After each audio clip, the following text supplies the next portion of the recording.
Hey, what's going on, everyone? This is Mitch. Good Monday morning to you all. Hope you guys are doing well out there, having yourselves a great start to your Monday and week. Hopefully, some of you just have the week off, maybe a few days off this week, but regardless, hoping your week is starting out well. Got you a big update this morning on what's going on with this Arctic blast. The latest information, the latest model guidance. We're getting closer and closer to the system, so we're starting to really fine-tune some of the details. So we're going to talk about the latest information. We're about to start to get into short-range model guidance, so that's good. We can even get even more detailed with the details, if you will. But we're going to talk about how cold the temperatures can get at the beginning part of this video. And of course, I'll put timestamps in this video so you can watch the part of the video that you want, and I completely understand that. We're going to talk about how the snow can evolve. Certain areas will see blizzard conditions. Certain areas will, unfortunately, for winter weather fans, just see a wind-driven rain. But we're going to figure this out. We're trying to figure this out. You know, the models are switching back and forth, but we're going to get this figured out for you folks. And then at the tail end of the video, stay tuned for you folks, especially in the Southeast. We're still watching some energy just after Christmas. You know, the latest GFS threw this time frame a bone, if you will, so we still are watching that. I'm not going to stay super long or super detailed on that, but I'm still watching for some kind of miracle scenario. I'm not going to wish cast it, but we're still going to talk about the potential for some kind of energy right around or just after Christmas. So if you guys have not subscribed, certainly consider doing that. Like the video if you like it. Hit me up on Twitter, guys. It's a great way. Facebook, especially Twitter. Great way to get almost hour-to-hour updates when things are getting very active like they're about to be. So definitely hit me up there. It's a great way to communicate with me too and just socialize.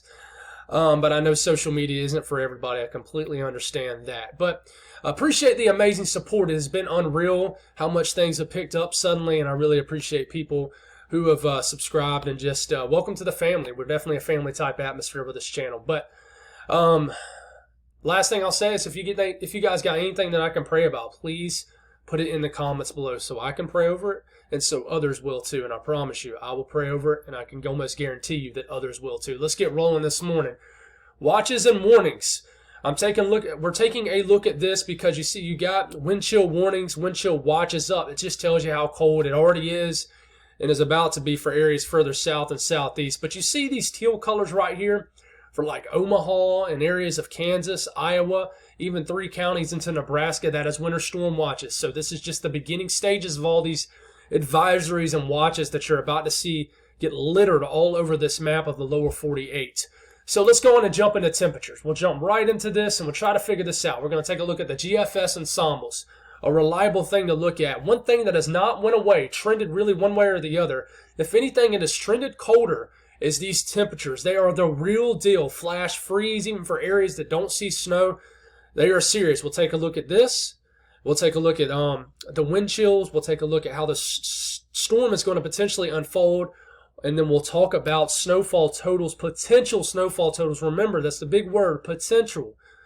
You know, at the end of the day, we're not going to know how much is going to fall until it falls. It's not an exact science with forecasting. So, you know, just remember that. You know, a lot of people, I can tell that there's some people upset in the comments that are winter weather fans that, you know, it was forecasting a foot of snow for you 3 or 4 days ago, but then you check in and then all of a sudden you're getting rain. Things change. That's why it's always important to stay tuned to, one, your local people in your area, and two, just to remember that models change.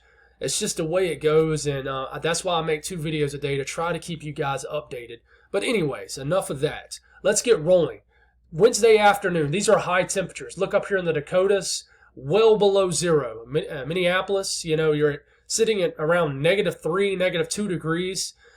Just a normal afternoon in December. It's chilly down here in Texas, Oklahoma, you know, Arkansas, Tennessee. But you can already tell the cold air is starting to move in. It's already very cold up here.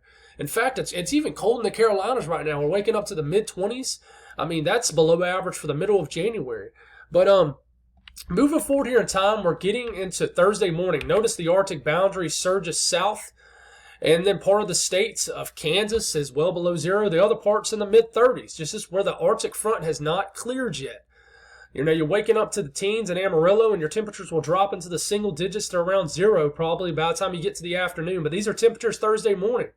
In the central to northern plains, well below zero. I mean, find where you are on the map, and that's how cold you are. You're waking up Thursday morning, not too bad for December standards for Texas, Arkansas, Louisiana, Mississippi. All these states you see, you're like, where's the Arctic air mass? Well, it's coming. By the time you get into Thursday afternoon, the warmest part of the day, you're rising into the 60s in Houston, southern Louisiana. But look up here to your neighbors up to the north in Dallas, Amarillo, and Texas. I mean, you wake up in the 40s in Dallas, for example, Oklahoma City. By the time you get to the middle of the afternoon, it's 8 degrees in Oklahoma City. It's in the 20s in Dallas. Austin, temperatures just drop. That's the thing with this, is the front is so powerful, the cold air is not delayed. The temperatures will drop. As soon as it moves through, it doesn't matter if it's in the warmest part of the day or the coldest part of the day, the temperatures will drop. Thursday afternoon, these are potential high temperatures. We're getting into Thursday evening. You're dropping below 0 for Iowa, areas of western Missouri, single digits for almost all of Oklahoma. This starts to move through Arkansas. By the time you're getting into Friday morning, you're sitting at around anywhere from 0 to 7 degrees in Little Rock. You're waking up to the low teens, maybe the single digits in Dallas, 3 degrees in Oklahoma City. Kansas City, you're below 0. Same thing with St. Louis, below 0. Look how cold it is up here, though. The Dakotas, it's still cold. But your coldest morning will probably be 24 hours prior to what I'm showing you here. But, I mean, it's just crazy. You're in the 60s, basically, at one point, and then 6 hours later in the 20s. I mean, that's how this air mass is. It's moving in, and it is very cold. By the time you get into high temperatures for Friday, you're not getting above freezing for Dallas, Austin, all these cities. I mean, Shreveport, you're only in the 20s. Little Rock, you're only in the teens for highs. Single digits for highs in Kansas City to St. Louis. Omaha up here below 0. Minneapolis, you're below 0 for highs.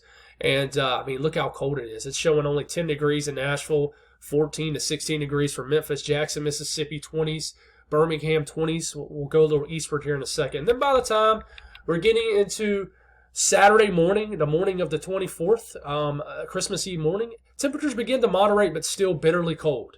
But the worst starts to shift a little bit east. And by the time you get into high temperatures for your Christmas Eve, you're starting to get above the freezing mark in Dallas, but still below freezing. And all those other cities I just mentioned, still below freezing. St. Louis, well below freezing. Kansas City, Little Rock, Shreveport, barely getting above freezing. But very cold air mass. Then we get into Christmas morning, still very, very cold in all those regions. And then the temperatures begin to moderate somewhat. It's still very cold. We work our way to the eastern U.S. We'll go on and back this up a little bit. Let's work our way to the everybody in the east, the southeast, mid-Atlantic, northeast, Great Lakes region. Same kind of deal, Thursday afternoon, you're going to have some cold air damming settling in, so it's already going to be very chilly in the Carolinas, North Georgia, but nothing compared to what we're about to see. Look at the Ohio Valley, the Mid-South. Temperatures Thursday afternoon, nothing too crazy compared to December. 30s for highs in the Ohio Valley, 40s for Kentucky, 50s for Tennessee. But I think the real shock to the system will be in areas of Alabama, Mississippi, and even Georgia, where you're rising into the 50s Thursday afternoon, right? Jackson, 50s. Huntsville, Alabama, 50s. Memphis, 50s. By the time you lay your kids down to sleep, in Memphis, it's down to the 20s. You're going to sleep and it's in the 40s and 50s in Nashville. By the time you wake up, I mean, it's in the single digits. Okay, and look at this cold air ushering in. You stop this Friday morning, the eastern part of Ohio is in the 30s. The western part is in the teens. Single digits in Indiana. Illinois, you're below 0 in parts of the state. And then you're waking up Columbia, Charlotte, Raleigh, Macon, Georgia, into the 50s. All the way up to, Roanoke, Charlottesville, waking up, 40s and 50s. By the time you get into about lunchtime, it's in the 40s. By the time you get into the afternoon hours, the evening hours, I mean, it's below freezing more than likely. And then you're getting into Friday evening of the 23rd. This is just the evening time, just regular evening. It's 8 degrees in Nashville, 14 in Memphis, 17 in Birmingham, and by the time you're waking up, Christmas Eve morning, it is just bitterly cold. Single digits for Kentucky, Tennessee, Ohio Valley. You're waking up to the teens. I think it's going to be colder than this. Some model guidance are much colder in the southeast. It really is. You're waking up to below freezing in Jacksonville. And this is just the ensemble run, which is obviously going to be a little bit, not necessarily warmer, But, it considers all the members that make up the ensemble a mean. And by the time we're waking up for high temperatures for Saturday, it barely cracks, if it even does, the 32 mark in some of these, very far southeast cities. Atlanta does not get above freezing. Birmingham, Jackson, Mississippi, Nashville, Lexington, Kentucky. Certainly anybody in this region will be locked into the single digits. Washington, D.C., up the I-95 corridor, below freezing. Just a frigid Christmas Eve. And then we get, all the way into areas of Christmas morning, and you're waking up and it's very cold for all these regions that you see on the map. Christmas Day, it is not going to be comfortable, opening those outside gifts for your kids. You're going to freeze. Nobody's going to want to be outside for very long, but some of you hardy folks up here, it might not bother you too much. By the time we get into the day after Christmas, temperatures begin to moderate some, but still very chilly, still below average. So wind chills are going to be ridiculous, guys. Here comes the air mass. These are wind chills. So this is the incredible winds that are going to be wrapped into the system. But, look at these wind chills. 50 degrees below zero in the areas of the Dakotas, Montana, and eastern Wyoming. By the time we look at Thursday morning, you got 20 to 30, 35 degrees below zero in wind chills. Okay, we go all the way into Thursday afternoon. Right here, the wind chill is 10 degrees in Dallas. The wind chill is negative 11 in Oklahoma City. The wind chill in Kansas City is 30 degrees below zero. The wind chill in Omaha, it's 30 to 40 degrees below zero. It's just ridiculous. By the time we get into Friday morning, the wind chill is 10 to 15 degrees below zero. Below zero in Dallas, Little Rock. Just in St. Louis, you're 30 degrees below zero wind chill. Same thing with Chicago, 20 below. It's ridiculous. You're in the single digits for wind chills all the way to the Gulf Coast. And you switch it to the eastern U.S., you're waking up. For you folks down here, it's done switched to the 06Z. Man, that's always annoying here. But, same thing for the eastern U.S., guys. By the time you're waking up Friday morning, look at these wind chills for Atlanta, single digits, Huntsville, Alabama, below zero. Everybody basically northwest of this area below zero. And look at this. You got a wind chill of a good old 52 in Columbia.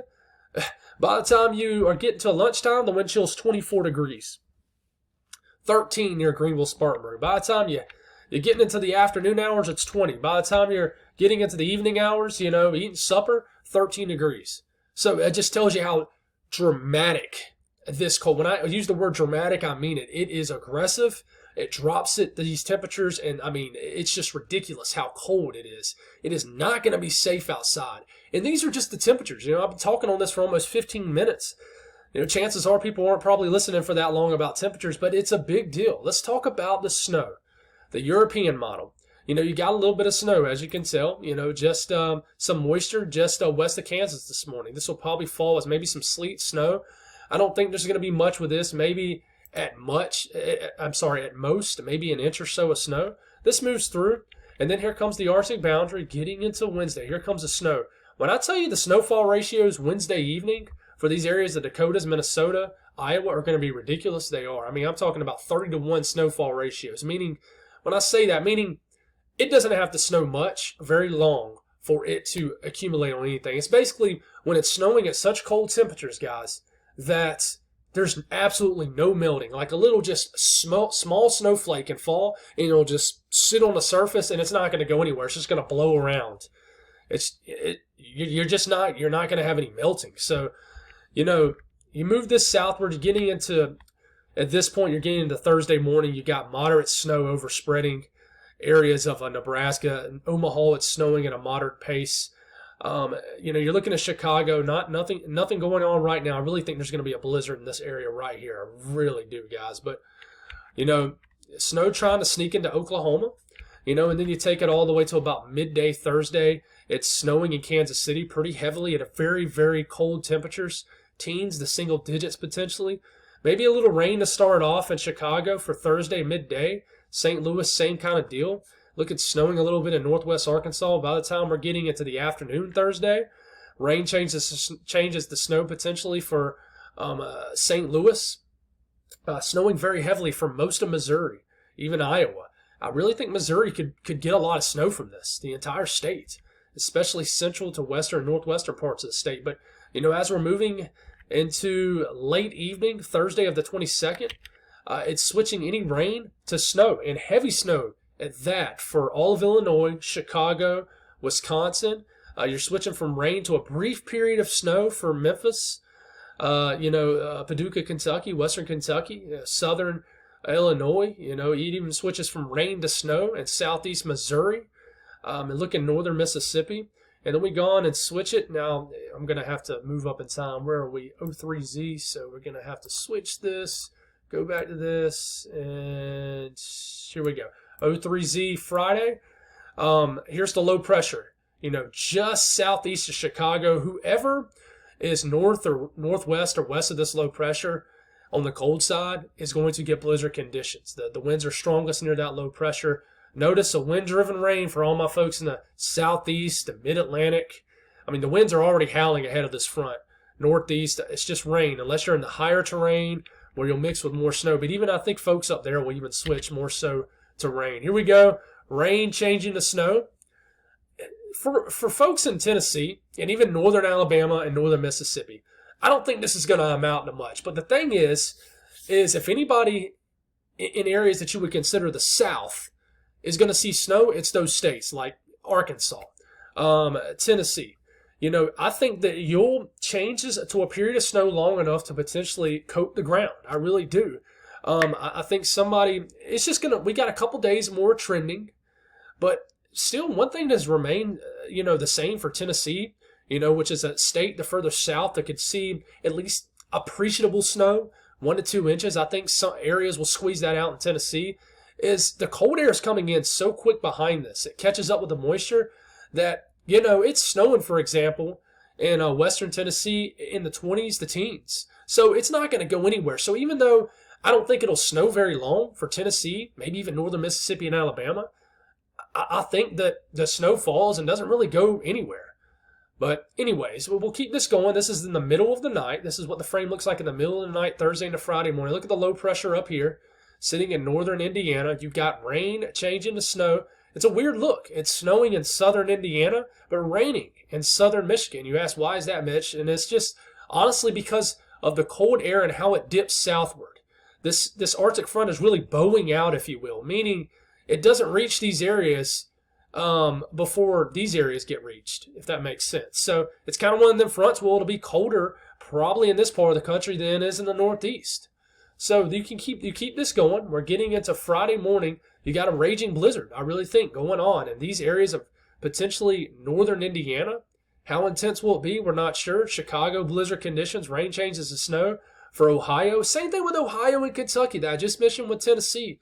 West Virginia, sure, you might not get a foot of snowfall totals that some of these malls were showing, but if you're a winter weather fan, I think that it'll snow long enough and at cold enough temperatures for it to make it a white Christmas for you folks. This is Friday morning of the 23rd. Rain exchanges to snow for most of Ohio, Cleveland, Detroit. So, if you're a winter weather fan, not everybody is, I know. I would just appreciate what you get with this. I really would, because once the snow falls, it's locked in. And there's going to be a lot of little pieces of energy that could still promote light snow. And any light snow that falls behind this air mass, guys, it ain't going nowhere.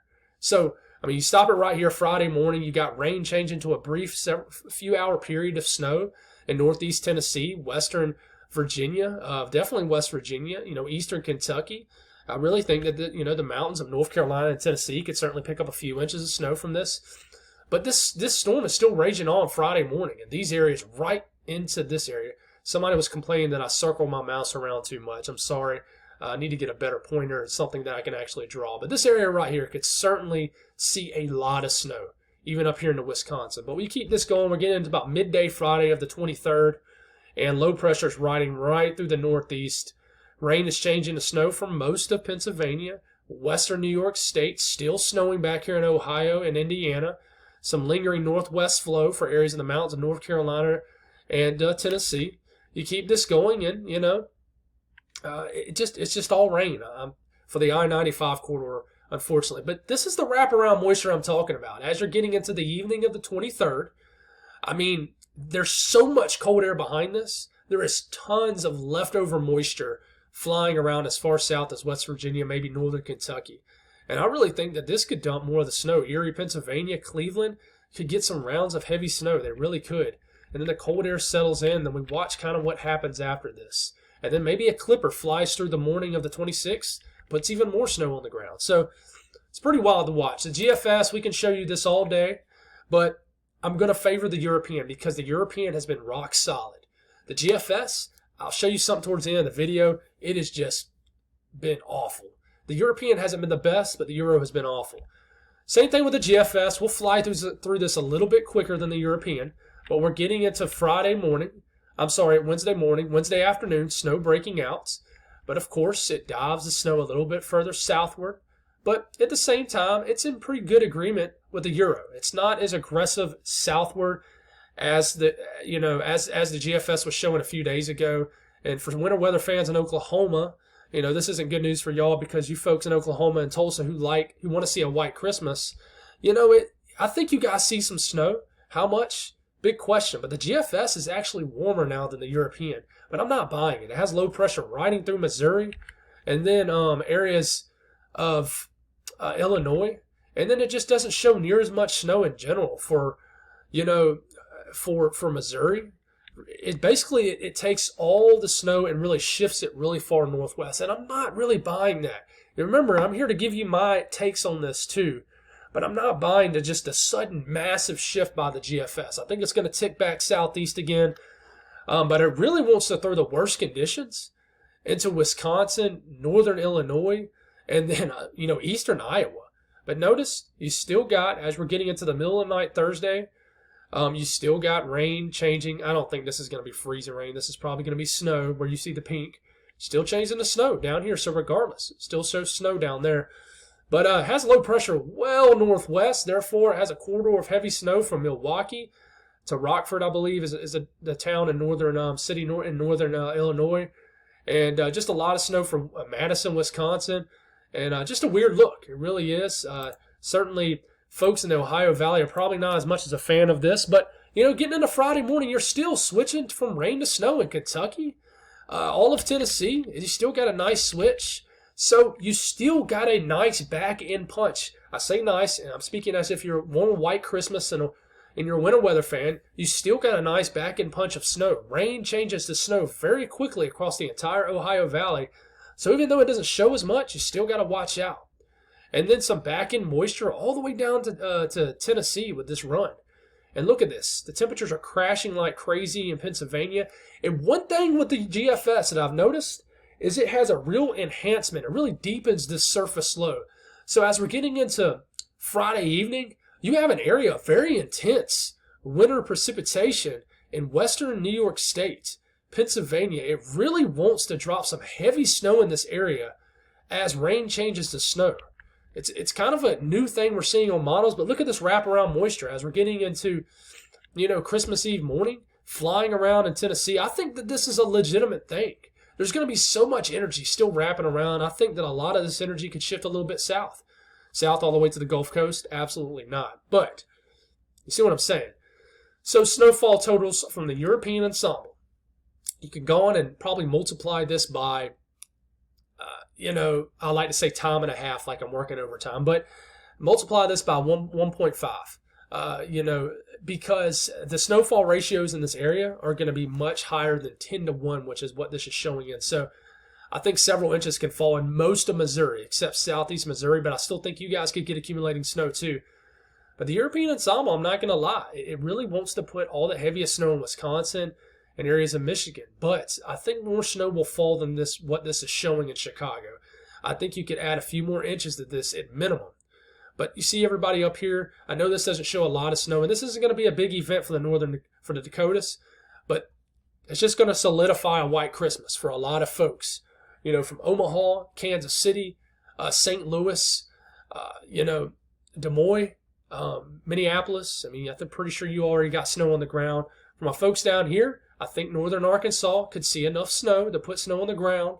Same thing for my folks in Tennessee, especially the northern half of Tennessee. You're going to switch it to the eastern U.S. And, not a lot far south. It's not showing Tennessee much love with this. But, like I said, if you're in eastern areas of Pennsylvania, northern Ohio, almost all of Indiana and Illinois, there's still a fine cutoff to the south. I know for you folks in Kentucky, Tennessee, it's not showing much snow for you folks, but take this with a grain of salt. There's still some tweaks that can be made, and I think these models are it's just my opinion. I could be totally wrong, and I'll be first to admit it. I think they're just tweaking a little bit too far northwest. Just my thinking. But, a lot of snow into the interior areas of the Northeast. So we'll watch this. The GFS ensembles really want to slam the entire state of Wisconsin, eastern Iowa, and northern Illinois with a pretty hefty blizzard probably. But like I said, down here, add a little bit more to these totals with the snowfall ratios. If you see 2 or 3 inches, you probably think more of 3 to 4 inches. But, you look at the eastern U.S. with this, and, my folks in Tennessee got a little bit more love with the GFS ensembles. In Kentucky especially, widespread 2 to 3, 4 inch totals. And, West Virginia, 3 to 5 inches of snow widespread on the entire state. And I know this doesn't look like a lot for Indiana and Ohio, but I'm telling you, I know you folks, if I got an inch of snow before Christmas, I know I live in South Carolina, I would be the happiest person in the world for a few days. But, 3 to 4 inches, this is going to solidify a white Christmas for you folks if this happens. So we're going to get in the range of the National Weather Service forecast here coming up probably in the next day or two.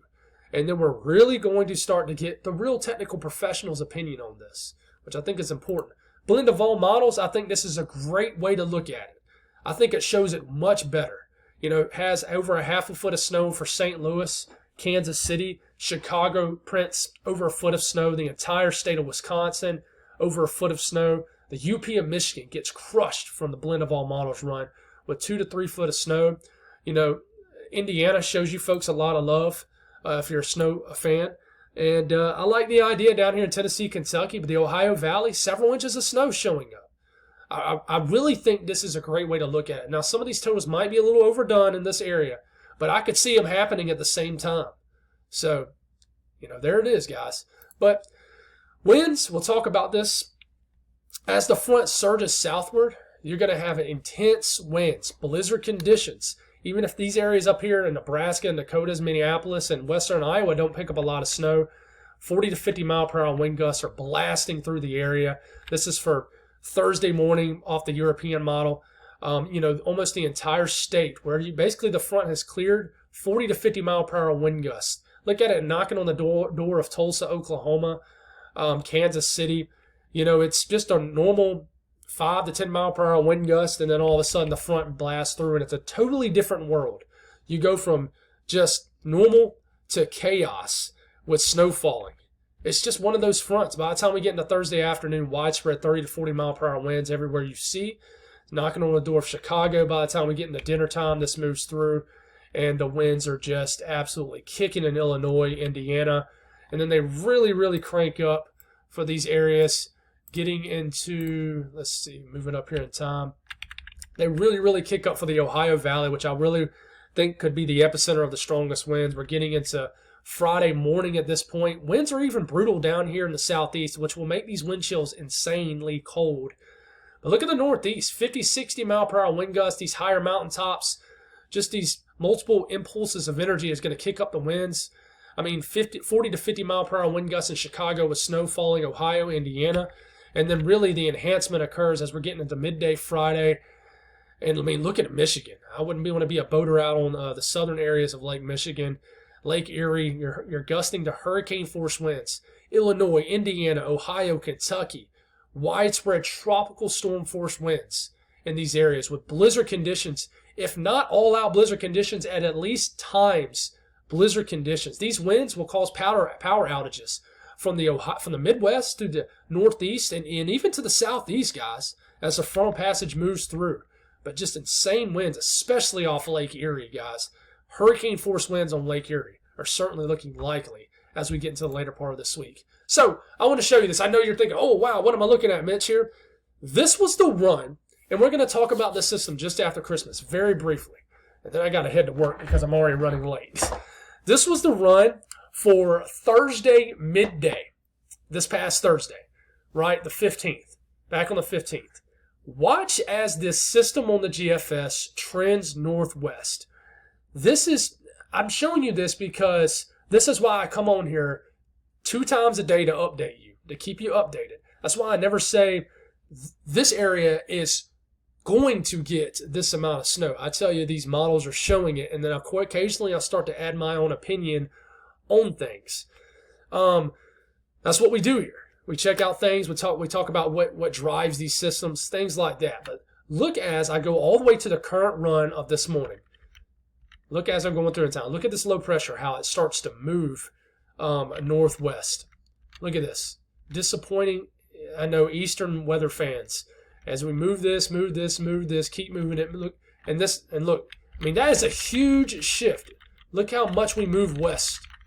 So it just tells you the Arctic front's coming, but Lord, I mean, look at this. I mean, that is a huge, huge shift. So, it just tells you how much these models can change, and that we are just still far off from figuring out how to forecast long range. We still are. We can go about 7 days out and at least tell you there's a storm signal. But we cannot get exact with things. That's why I always put on here, these things that you see, don't look at it as if it's in a conclusion, if you will. Like that is the final number. Remember, we're just looking over model guidance. We'll keep this rolling here. And I keep honking at the horn about this, some kind of energy after this system. Here goes the main system pulling away. We're left with some intense lake effect snow energy firing off every single Great Lake up here. This will continue to keep the snow pumping through Christmas Eve. It'll just look like a snow globe up here. It will. For you folks up here, enjoy it. It'll look like something out of a Pinterest photo or something, or a snow globe. But I'm watching some energy after this. Look at the little bit of light snow showing up south of Oklahoma City as we're getting into Christmas Eve evening. There's a lot of energy flying around down here. You just can't see it. And I keep talking about this. So as we're moving through in time, another little area of light snow showing up here. Another little area of some flurries for Christmas Day evening showing up in Florida. And then there's some energy starting to brew right into here. And then watch what happens. Little low pressure develops, and then bang. The afternoon of the 26th, you have a low pressure that starts to form, throw some snow in the eastern Carolinas. Enough cold air still around, hanging on for dear life. And you got a piece of energy up here too. They need to connect. And this is the area that I've been talking about, if you've made it to the end of the videos, for a while. That if there was always going to be a chance, it was going to be this one. So we need to watch this. This is the first GFS run in about 2 or 3 days that has came back to this. And a lot of times, with suppressed energy in the Gulf and off the coast of the Southeast, it likes to trend northwest in time. And I'm not trying to wish cast this to death. I am pulling like crazy for it. I can tell you that. But we need to watch this. Even outside of this, there's tons of little pieces of energy flying around. I think there's going to be a lot of light snow, flurries flying around even after this system that we can't see on these global models right now. But look at this. We're getting to the evening, and you got a intense little low pressure popping off, enough cold air right over here for this to be snow. And there's enough dry air for dynamic cooling for this to occur. So we got to watch this. But just watch it for now. We'll see if there's any more trends, and we'll give you another update on this tonight. But it's certainly something we need to watch. There's a lot of energy around, guys. Look at this little short wave that moves through. And then look what the latest European does. It really begins to wrap it up. That's why you have a response of the precipitation showing up off the Carolinas. The European doesn't show anything with this time frame. But one thing it does show is some little areas of flurries flying around. But there's nothing that really pops off here. But there's a lot of energy showing in this area. So that's all I got, guys. Thank y'all for tuning in. Appreciate the amazing support. I really, really do. I love you guys so much. Thank y'all for giving me this platform. But tonight, we'll discuss this again, all over again. We'll keep you updated. God bless all y'all, and have yourselves a great Monday.